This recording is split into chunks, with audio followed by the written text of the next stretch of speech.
What I'm going to show you in this video is how to set up your finger spool, which is actually very easy. This one I had just taken out of the package, and you could actually see it's got a lot of line on it, and it plugs up the holes here where you can't actually clip your reel off like that. A lot of the times you get a new reel, they put too much string on it, because when the line gets wet, it'll swell and the line will start to go over the edges of the reel, cause it to unravel. So what I normally do when I get a new reel is I am going to cut some of the length off of this, and I'll use the line for something else. So I'm going to probably rip off a couple of meters off the line, like that. If you're saying that's a little bit of a waste of line, just maybe get a little one with a little bit more line than what you actually need.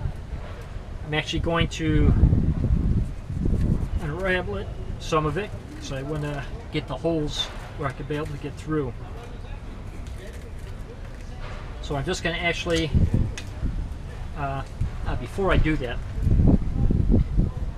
let me set up the end of the, the same thing that I did with the primary reel.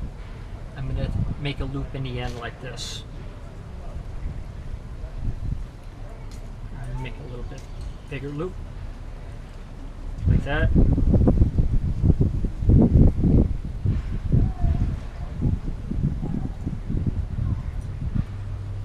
And tie it off like that.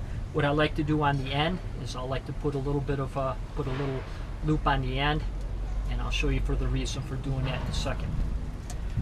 When I'm winding this in, I'm going to try to feed the line a little bit more to one side than to the other, kind of leave the holes exposed so I can actually put a clip through there. So actually I can take it around like that, and I just feed this through one of the holes like that. I take my clip like that, actually with that knot, it's actually going to keep it locked in place like that. A lot of the times the line will come over the edge, but with it like this, it'll actually, I've never really had problems with them coming untangled. So there you go. That's how you'd want to set up a finger spool.